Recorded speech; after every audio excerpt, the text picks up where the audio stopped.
Hey, how's it going? This is Josh, and this is like totally crazy, the fact that we're doing math in this way. But you know what? We do have a school year to finish. I want to provide you as much support as possible, and I really did think that making videos would be the best way to do this.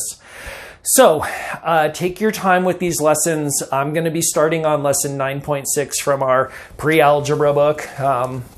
If you have it, then great. If not, then you can sign in online. But the bottom line is I'll be doing the examples from the book, going through them step by step, just like I would in class. And then try some on your own, see what you think. We're going to do this as best we can. I know there's going to be challenges. If you have questions, send me an email, get in contact, and I'll be more than willing to work these problems through with you. Okay. But like I said, this is totally crazy. I'm just glad you're here. I'm going to try to keep these lessons to around 30 minutes long at the most, but at least that way you get to see me do some of the work, and then you can ask questions and then try these on your own. All right, let's just jump right in because I'm not just going to keep talking here. This lesson is called Solving Systems of Equations by Graphing. And so at this point in the school year, and I'm mainly saying this because we got students that aren't even in my class watching. When it comes to these problems, here's what we're going to be doing. Okay, we're solving the systems by graphing. So at this point, you should understand y equals 2x plus 3, right? You should be able to graph that equation, this linear equation, right? We have two things that we need. And so I just wanted to take 1 second and go back. We have our first part here and our second part here. All right, this guy over here is what I call the starting point. Right? This is our y-intercept. And then we have over here this guy next to the x, which is the rate of change, also known as the slope, right? I'm hoping you're coming along for the ride. Like, hopefully you're remembering this stuff. I know we just had spring break. Things are crazy. And I hope you and your families are safe. And so hopefully this is all coming back and you're like, oh yeah, that's right. That's the slope, right? That's the rate of change. That's my amount that's happening, right? It's the thing that's working or doing something. So when it comes to graphing these, I just start with my y-intercept, right? This is my y-axis. So I go up how many units? Well, plus 3, right? We have plus and minus, plus and minus. And so we just go up 1, 2, 3, and we make our dot. Then I need to graph my slope. And so I look at this number and say, okay, this is a 2. But I can't just graph a 2. I need to be able to make that into a fraction. And the best way to do this is going to be to just take that number, if it's a whole number, and just put it over 1, because there you go. Now you have a fraction rate of change. And like I said, at this point, you should understand this. If you don't, I do have other videos on my YouTube channel where I go through some of this stuff, okay? So if you need to backtrack a little bit and just figure out, like, how is he getting this, then maybe search those out or just send me a message. So I go up 2 because it's a positive situation here. I go up 2 over 1, make my next dot, and then draw my line, right? This is also known as quick graphing because you're quickly graphing this thing. You're just working off of your y-intercept and your rate of change, and then boom, just graphing. Now, yes, old school way of doing this. Yes, I could, make my table of XY values and then go X is 1, Y is blank, X is 2, Y is, and just keep filling those in and make all my dots. And then once I have, I'd say at least 3 of them, then I would go ahead and just graph this guy, right? You draw a nice straight line. Okay, so now we're all on the same page, I'm assuming. Let me erase this guy and keep going. Like I said before, this is totally unprecedented. We're living through something that's pretty crazy, but we're going to get through it. And yeah, oops. Little mistake there. Maybe I'll edit that out later. Okay, it says solve the equations by graphing. And so I'm just working straight out of the examples out of the book. I think that's going to be the most straightforward way to do this. That way you have my notes, you have book examples, and then we can all kind of be on the same page, and I'm not just making them up kind of like in class. I just start making up problems. So let's just stick to what we have in the book and go. The first one here says y equals x and y equals 3x, negative 3x plus 4.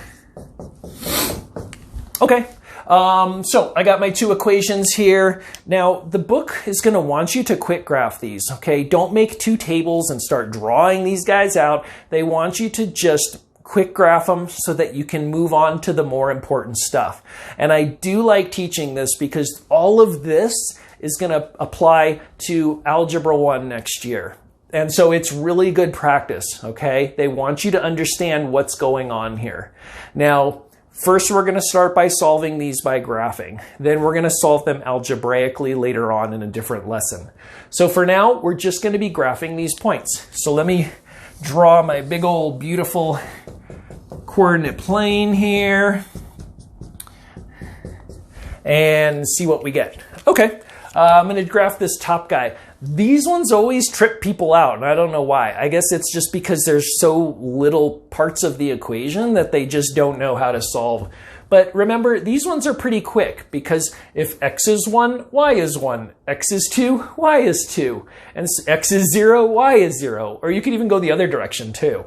And so these ones are pretty quick to graph because essentially you have the same number on both sides. So I'll just kind of make some of my dots here. And then I'm going to try to, oh dang, kind of messed up a little bit. That's okay. Don't mind me. I'm going to draw my line, okay? And then now I'm going to quick graph the other guy here. So my starting point is positive 4. So I always go up the y-intercept 4 because that's what I'm being told to do. So, and it's a positive number, so I go up in the positive direction. I go up 1, 2, 3, 4, make my first dot. Then I have my slope here, which is negative 3. It's a whole number that I got to turn into a fraction. So I just put it over 1, and then I keep going. So I go down how many? Negative 3, right? 1, 2, 3. I go positive 1, and I make another dot. So this guy is kind of like that, all right? Okay, now this is where I strongly recommend using graph paper. There are online programs for you to check this. My personal favorite is Desmos, D-E-S-M-O-S. Here, I'll just write it right here, desmos.com, because you can plug in these formulas and it'll graph them for you. It's a great tool to use to check your work, of course. I mean, I do want you trying these because eventually you're going to need this stuff later on and in Algebra 1 and possibly in Algebra 2. So take a second and learn it. Okay, so you can check it here, but if you're graphing these, then they should work out pretty well, okay? And this is what I mean is if you have graph paper, you're hopefully drawing a nice, neat coordinate plane, just like we practice in class, right? You're using graph paper, so you're making it nice and straight. You're using the blue lines or the notches, all of these, and spacing these appropriately. You're not drawing your own graphs. Some of you guys, you make me crazy, man. You guys graph something and you're like, oh yeah, here's my graph. Like, Josh, check this out, dude. This is awesome. And then your work doesn't make sense because you're like trying to work off something that looks awful. So take your time, use the graph paper, draw this thing out. Because if you draw these points, and then if you need to, use a ruler to make these lines nice and straight, they should crisscross at a specific point on your graph paper. Okay, that's just my little public service announcement. It really bothers me, when people just kind of get lazy and make their own graphs because it's so easy to use the graph paper. And if you use the graph paper, you're going to get it right every single time. So we now have our points. The way we're solving these is we're graphing these two lines and seeing where they crisscross. So where do these guys crisscross? It looks like at 1, 1. So I'm just going to write down that point right here, 1, 1 as my ordered pair. And I should check it and just see, okay? And what I mean by that is, well, we have values here. We have an x value and a y value. And so let's plug those into the equations and see what happens. The first equation here, y equals x. Okay, so I'm going to plug in a 1 and a 1. Does 1 equal 1? Yes. Okay, so far so good. Now let me plug these into the next equation here. I have a 1 here and I have a 1 here. Okay, well this side has nothing I need to do. But this side, I have a negative 3 times a 1. Negative 3 times 1 is negative 3, okay? And then negative 3 plus 4 is 1. Okay, so does 1 equal 1? Yes. Now with all of these videos, if you feel like I'm going too fast, pause the video, go back and re-listen, ask me a question, do something so that you're getting all of this and you're keeping up, okay? But with this one, that's all I did was I plugged in my XY values into the equation and now I have 1 equals 1. As long as your numbers match, you're good to go. It doesn't matter what the values are here. Sometimes you'll get like -5, -5, 17, 17. As long as they match, then you're all set. Because these equations are gonna get bigger, okay? And moving into next year, you'll have like decimals and square roots and all kinds of stuff like that.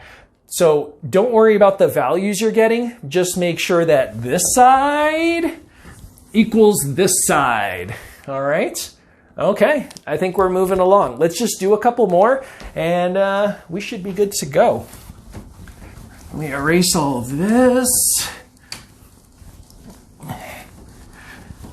Okay.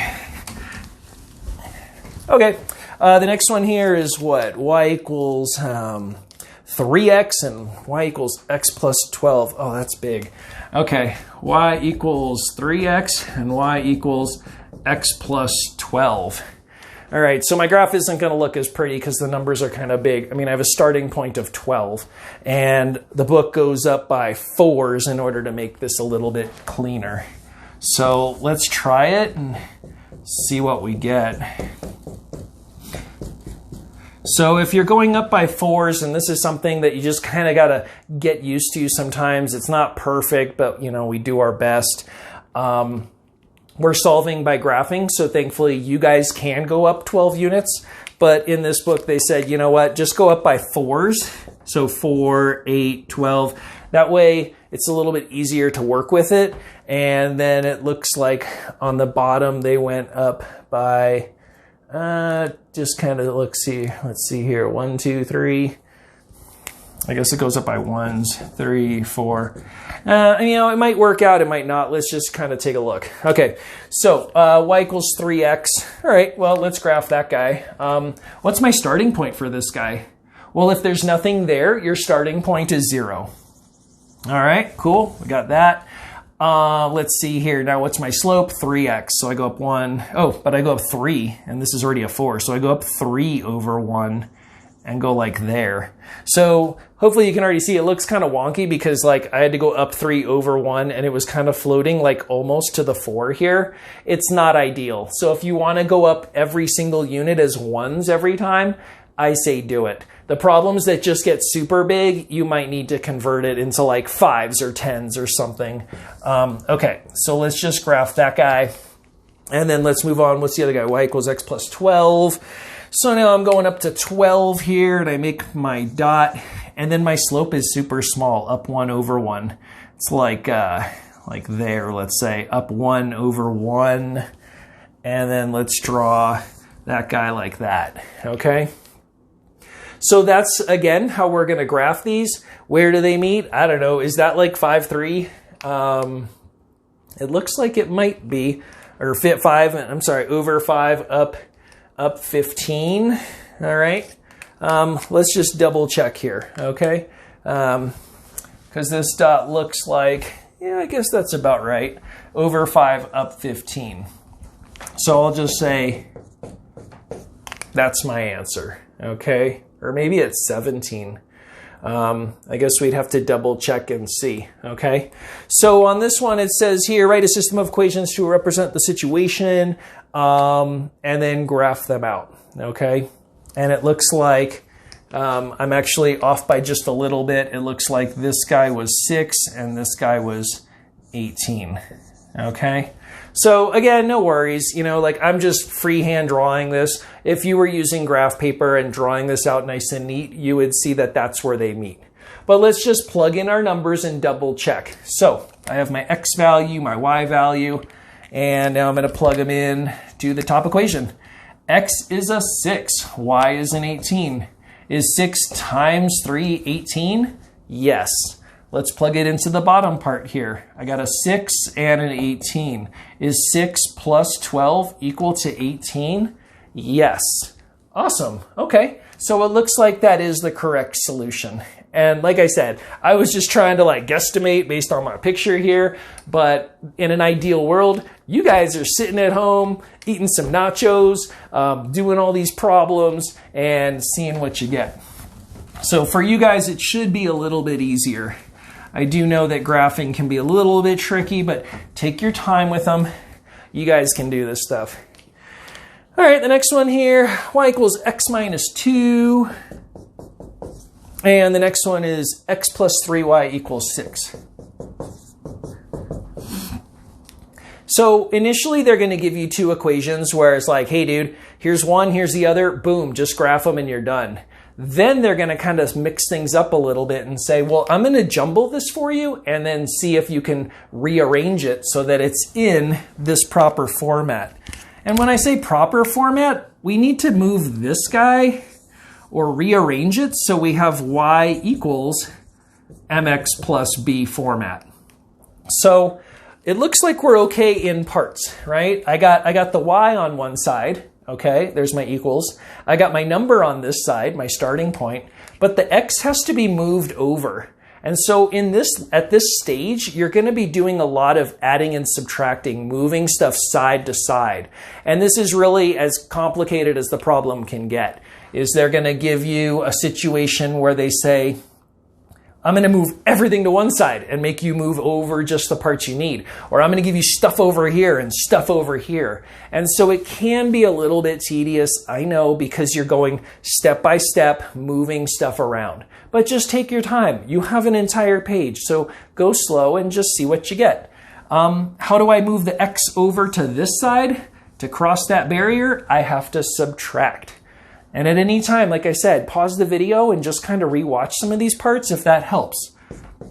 So I subtract x from both sides, and then I'm just going to rearrange them and so that they're in the right order. Okay, so I have my 3y equals, I'm going to move this guy to the front just so I have y equals x number. Negative x, right? The symbol, remember my dot making skills? The number goes... That's an inside joke, sorry, for our students. The negative x, the negative sign, goes with the number. So I have 3y equals negative x and then plus 6, right? If I'm not told it's negative, I assume that it's positive. Okay, now I have my format right, but I don't have this guy simplified. And so I do need it to just be equal to 1 unit of y. So the way I can get rid of that 3 is to divide this guy by 3. But what I do to one part, I gotta do to all of the others. So this guy will end up canceling out. I end up with y equals negative x. And this is where it gets a little tricky. I always put a 1 there because that way it helps me know that it's a fraction because it's 1x. And then over here, 6 divided by 3, right? We read our fractions down. 6 divided by 3 is 2. Now I have both of my equations in the proper format. So I have y equals x minus 2 and y equals negative 1/3 x plus 2. And now I can graph these, okay? So I'm gonna erase this stuff in the middle. Again, pause, make sure you're following along, make sure you understand what I did. And now I'm just gonna take these two equations, quick graph, and see where they meet. Alrighty, let me quick graph my own graph. Get it? Quick graph? No? Okay, sorry. I gotta keep things somewhat interesting, and I guess it's kind of weird for me because I'm just sitting in a room by myself, but that's okay. All right, let me graph this guy. Starting point of 2. My slope is down 1/3, so I go down 1 over 1, 2, 3. Make my next line, my next dot, and draw my line. My other equation here, I got y equals x minus 2, so I go down to -2 and make my dot. My slope, there's no slope, but I do know that technically there's a 1 there, and I can make that into a fraction as well. Up 1 over 1, so these guys are going to kind of like crisscross somewhere right over here in this area, okay, and then we're good. Okay, if you're doing this on graph paper, this should come out nice and neat. You should have an ordered pair here where these crisscross, and then you should be all set. All right, so let's keep on going. Okay, now if you graph this correctly, again, I'm using the book examples, your answer should be 3, 1. Let's check it real quick. Shall we? We shall. Okay, some of you guys, maybe you're still awake watching this thing. Let's see here. I got a 3 and a 1. Is 3 minus 2 equal to 1? Yes. Is negative that times 3 is negative 1.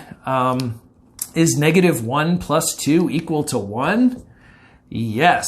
Okay, so therefore it does work. Okay, let's keep on going. Solve each system of equation by graphing. Okay, so now they want to talk to you guys about some special situations, and that's where I'm going to wrap this video up. Okay, you're going to have situations where things just don't work out right. Like this.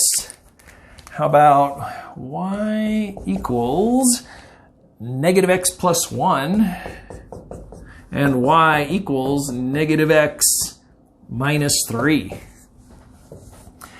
So you should notice something about these that is very similar.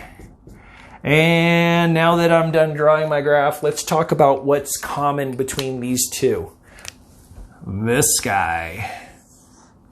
If the slopes are the same, or if we have the same rate of change, then all we have that's different is the starting points here.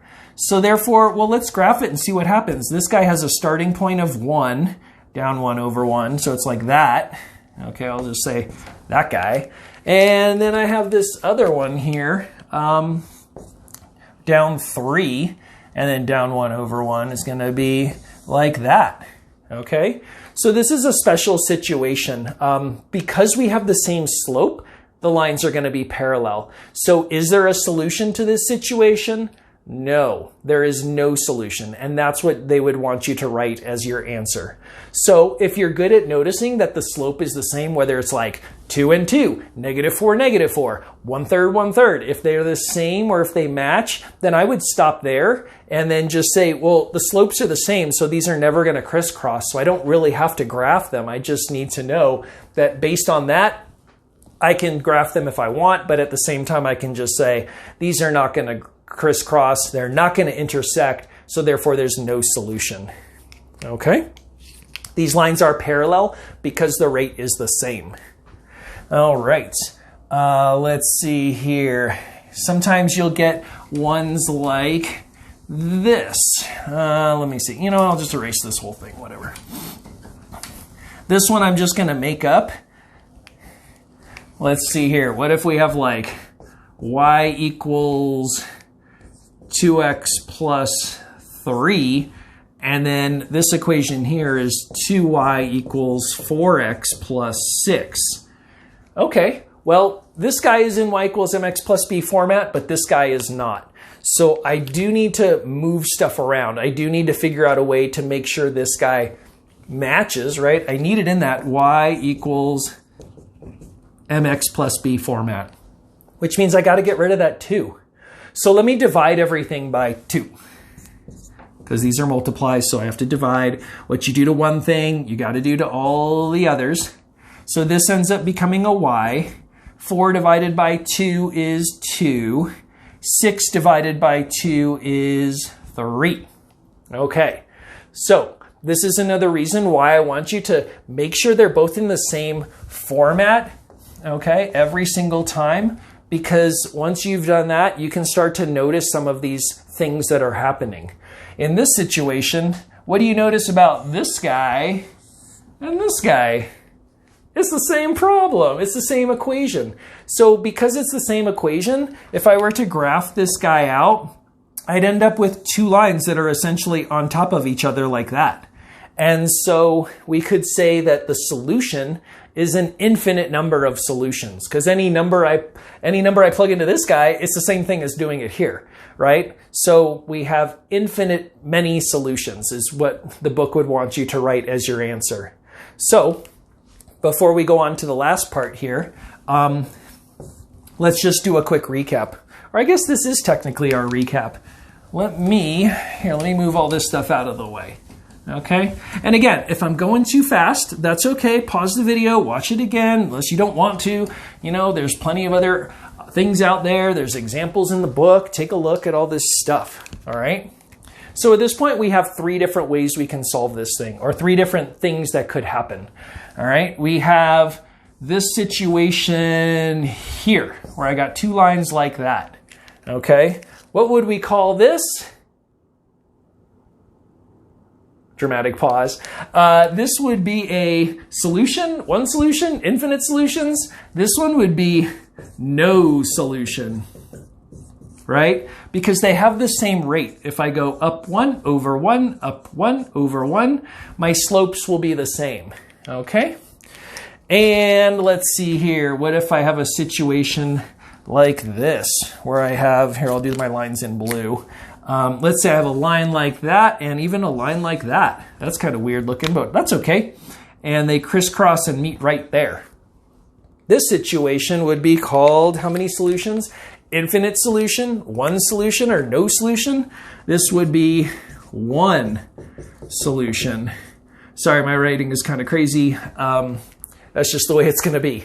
One solution, okay? And then we have our last situation over here where, and of course, when you have one solution, don't just write one solution in your work, okay? Make sure you write down, well, what is your ordered pair, X and Y? And that's what I want as your answer. And then we have our last situation over here where we have, here, I'll do green. One line there, and then the next line I graph that guy and it's right on top of the same thing. All right, what's that? That would be considered, oh my gosh, I'm gonna have to write all this out. How many solutions? One solution, no solution, or infinite? This guy is infinite number of solutions. Infinite solutions. Okay? Because the lines are the same thing. And again, that's why it's important for you to put them into that y equals mx plus b format. So before you start graphing these, sometimes you can just look at them and go, oh, well, I know that they're going to both have the same slope. It's the same line. Or maybe they're totally different, and then I do have to graph. Because sometimes it just says in the book, you know, tell me how many solutions. Are there one, none, or infinite? And then sometimes it'll just say graph and solve the system, okay? So we're going to take this step by step, day by day. If you have questions, let me know. But I'm going to do my best to kind of really try to lay these out. I'm going to use examples from our book so that way you have something else to work on. And if you do have additional questions, just send me a message. But try some of these. And then let's get back together in the next lesson and just keep on going. This coronavirus thing is crazy, and hopefully we'll be back in school. But if not, I do want to be able to provide this support. All right. I'll see you in the next video. All right. Have a good one.